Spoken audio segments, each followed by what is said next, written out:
بسم اللہ الرحمن الرحیم۔ السلام علیکم۔ عمران خان کی مقبولیت کا جادو سر چڑھ کر بول رہا ہے۔ بغیر کمپین کے آزاد کشمیر کے 3 اضلاع میں بلدیاتی انتخابات تحریک انصاف میدان مارنے میں کامیاب ہو گئی ہے۔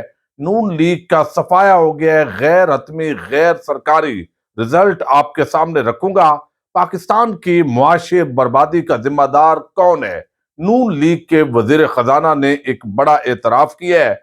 پرویز الہی کے بڑے کھڑاک نے گیم کو تبدیل کر کے رکھ دیا اور اس وقت حکومتی اتحادی مکمل طور پر چکرائے ہوئے ہیں۔ پرویز الہی کے حوالے سے اس طرح کی افواہیں پھیلائی جا رہی تھی کہ شاید وہ اسٹیبلشمنٹ کے بندے ہیں اور اسٹیبلشمنٹ اس حکومت کے چونکہ ساتھ ہے تو لہذا وہ استعفیٰ نہیں دیں گے، اور اس کی وجہ سے جو پنجاب اسمبلی کے استعفے ہیں وہ لٹک جائیں گے، یا پھر ہم تحریک عدم اعتماد کی دھمکیاں دیں گے۔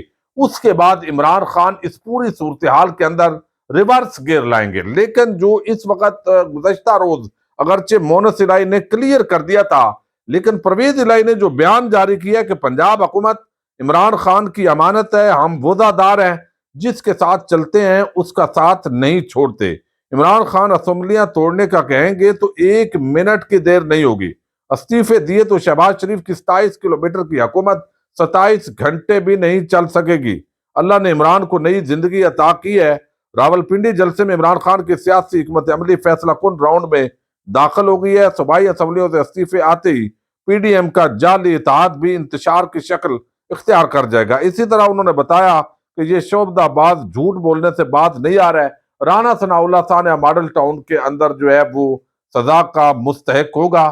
بہرحال یہ تو اس طریقے سے نظر نہیں آ رہا۔ تو پرویز الہی نے دو ٹوک انداز کے اندر اناؤنسمنٹ کی ہے کہ آپ بھول جائیں، شاید اس مرتبہ اسٹیبلشمنٹ بھی آپ کی وہ مدد نہ کر سکے، چونکہ اس کا بھی امتحان ہے کہ انہوں نے بھی اپنے آپ کو غیر جانبدار شو کرنا ہے، اور اگر اسٹیبلشمنٹ کی جو چھتری ہے وہ اوپر سے ہٹ جائے تو اس وقت پی ڈی ایم کی جو حکومت ہے وہ کچھ نہیں ہے، تو گیم مکمل طور پر الٹ چکی ہے۔ دوسری طرف میں آپ کو بتاؤں کہ معاشی سابق وزیر خزانہ جو ہے وہ انہوں نے بڑا اعتراف کیا ہے۔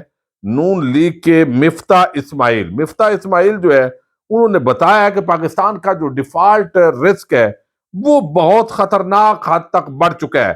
یعنی ایک طرف اسحاق ڈار کہتا ہے مسئلہ ہی کوئی نہیں ہے، بین الاقوامی ادارے کہتے ہیں کہ جناب آپ کا جو ڈیفالٹ رسک ہے وہ بہت خطرناک حد تک چلا گیا ہے، لیکن وہ ماننے کے لیے تیار نہیں ہے۔ تو اب مفتاح اسماعیل نے ایک آرٹیکل لکھا ہے اور بتایا ہے کہ مجھے نہیں معلوم کہ ڈالر کی بہترین شرح کیا ہے، صرف مارکیٹ اس کا تعین کر سکتی ہے۔ گزشتہ سال درآمدات $80 بلین اور برآمدات $31 بلین تھی، اور وزیر خزانہ اسحاق ڈار کو مشورہ دیا ان کی نمبر 1 ترجیح یہ نہیں ہونی چاہیے کہ درآمدات کو آسان اور برآمدات کو مشکل بنایا جائے، یہ ایک بہترین کرنسی کی پہچان ہے۔ پھر انہوں نے لکھا ہے آرٹیکل کے اندر کہ دسمبر کے بانڈز کی ادائیگی کے بعد بھی ڈیفالٹ کا خطرہ ختم نہیں ہوگا، اور تحریک انصاف کی جانب سے عالمی مالیاتی ادارے کے معاہدے پر عمل نہ کرنے سے اس وقت ڈیفالٹ بڑا۔ اب یہ انہوں نے ادھر ڈالا۔ اب وہ کہتے ہیں ہمارے پاس غلطی کی کوئی گنجائش نہیں ہے، جبکہ مارکیٹوں اور قرض دہندگان کو یقین دلانے کے لیے ٹھوس اقدامات کی فوری ضرورت ہے۔ قومی مفاد کو سیاسی مفاد پر ترجیح دینی چاہیے۔ حکومت نے درست قدم نہ اٹھائے تو انہیں پی ٹی آئی پر تنقید کرنے کا کوئی حق نہیں ہے۔ پھر انہوں نے یہ بھی بتایا کہ 2013 سے 18 تک ہم نے کس طرح بربادی کی ہے۔ 2013 سے 18 کے دوران برآمدات میں 38% کمی ہوئی، اور 38% برآمدات میں کمی سے دوسرا بڑا کرنٹ اکاؤنٹ خسارہ ہوا۔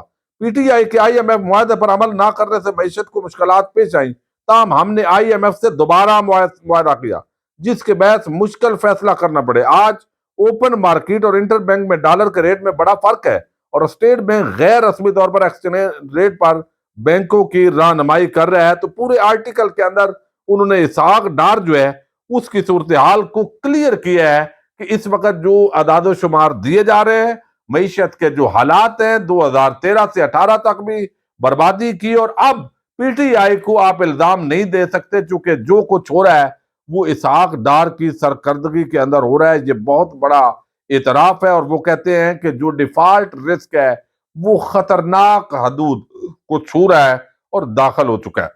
اب ایک بڑی ڈیولپمنٹ ہے، آپ نے دیکھا عمران خان لانگ مارچ کر رہے تھے کشمیر کے اندر تین اضلاع کے اندر، یہ الیکشن ہوئے ہیں بلدیاتی، اور اس سے پتہ چلتا ہے کہ کون سی جو جماعت ہے وہ کتنی مقبول ہے۔ اب وہاں پر سب سے بڑی بات یہ ہے کہ تحریک انصاف نے کوئی کمپین ہی نہیں کی، عمران خان نے اس کے لیے ویڈیو پیغام بھی نہیں جاری کیا، اور اب یہ تین اضلاع کے اندر مظفر آباد ہے، جہلم ویلی ہے، نیلم ویلی ہے، اور اس کے ساتھ ہی جو مظفر آباد میونسپل کارپوریشن ہے اس کے بھی یہ الیکشن تھے۔ اب عمران خان کی مقبولیت کا آپ اندازہ لگائیں کہ بغیر کمپین کے یہ الیکشن غیر حتمی غیر سرکاری ریزلٹس کے مطابق وہ جیت چکے ہیں۔ کس طرح؟ ایک جگہ پر جو پیپلز پارٹی ہے اس نے بڑا اپسیٹ دیا ہے، لیکن نون لیگ کا تو آپ صفایا ہی سمجھیں۔ نون لیگ کی جو اس وقت پوزیشن ہے یہ مظفر آباد ہے، مظفر آباد جو ضلعی کونسل ہے وہ تو تقریباً پی ٹی آئی کے حق میں ہے، لیکن جو میونسپل کارپوریشن ہے اس کے اندر یعنی مظفر آباد سٹی سے پی ٹی آئی اکثریت نہیں لے سکی۔ اب مظفر آباد کے اندر 41 ٹوٹل یونین کونسل ہیں، پیپلز پارٹی نے 17 حاصل کی ہیں، پی ٹی آئی نے 16 حاصل کی ہے، مسلم کانفرنس 3، آزاد امیدوار 2 اور 1 ابھی پینڈنگ ہے۔ تو اس کا مطلب ہے مسلم کانفرنس کو یا آزاد کو ساتھ ملایا جائے مسلم کانفرنس کو تو پی ٹی آئی حکومت بنا سکتی ہے، تو یہاں بھی اتحادی حکومت بنے گی اس ضلع کے اندر۔ اب جہلم ویلی ہے، یہاں پر ٹوٹل 18 نشستیں ہیں، 18 یونین کونسل ہے جن کے اندر پی ٹی آئی نے 10 نشستیں حاصل کر کے واضح اکثریت حاصل کر لی ہے، پیپلز پارٹی نے 3 حاصل کی ہیں، نون لیگ نے 5 حاصل کی ہیں، جو اپنے آپ کو بڑی جماعت کے طور پر دعوے دار بتاتی ہے۔ نیلم ویلی کے اندر ٹوٹل 15 یونین کونسل ہیں، پی ٹی آئی نے اب تک کے ریزلٹ کے مطابق 7 حاصل کی ہیں، پیپلز پارٹی نے 3 حاصل کی ہیں، نون لیگ نے 2 حاصل کی ہیں، 2 آزاد امیدوار جیتے ہیں، اور 1 کا جو ریزلٹ ہے وہ پینڈنگ ہے کیونکہ وہ وین کا حادثہ ہوا، کھائی میں وین گری تھی ووٹرز کو، خواتین ووٹرز کو لاتے ہوئے، تو وہ پینڈنگ ہے۔ تو یہاں پر نون لیگ اور پیپلز پارٹی کو ملائیں بھی تو پھر بھی پی ٹی آئی جو ہے وہ اکثریت حاصل کر چکی ہے۔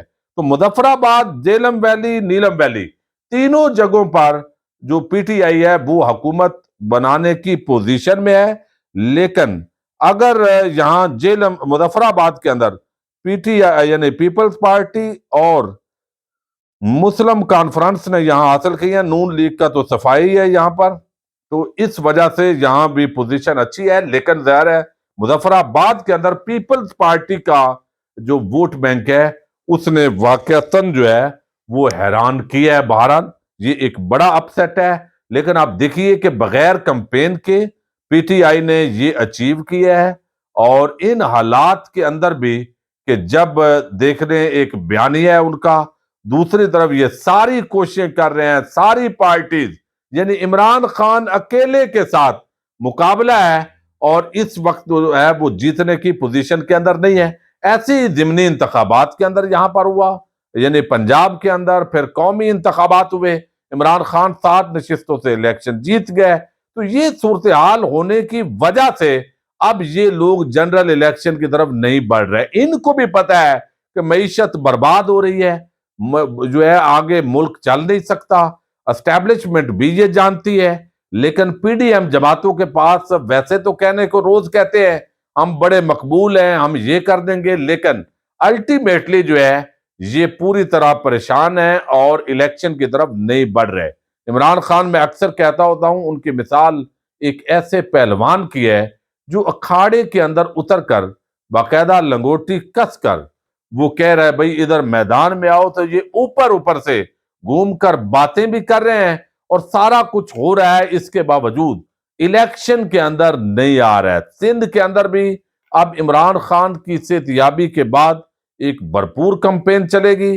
اگر یعنی پنجاب اور کے پی کے کی اسمبلی سے میں ذاتی طور پر یہ سمجھتا ہوں کہ پی ٹی آئی کو استعفے نہیں دینے چاہیے، لیکن اگر استعفے دیے جاتے ہیں تو اس کے بعد پھر جو ہے وہ الیکشن کی طرف معاملات بہرحال بڑھ سکتے ہیں، لیکن اس دوران کوئی بڑی چال جو ہے وہ چلی جا سکتی ہے۔ اس پر تحریک انصاف نے کل یعنی آج اجلاس طلب کیا ہوا ہے سوموار کے دن، اور زمان پارک کے اندر عمران خان کی سربراہی میں پی ٹی آئی کا یہ اجلاس ہوگا جو اسمبلیوں کی تحلیل کے حوالے سے، استعفوں کے حوالے سے یہ سارے معاملات یہاں پر ڈسکس ہوں گے۔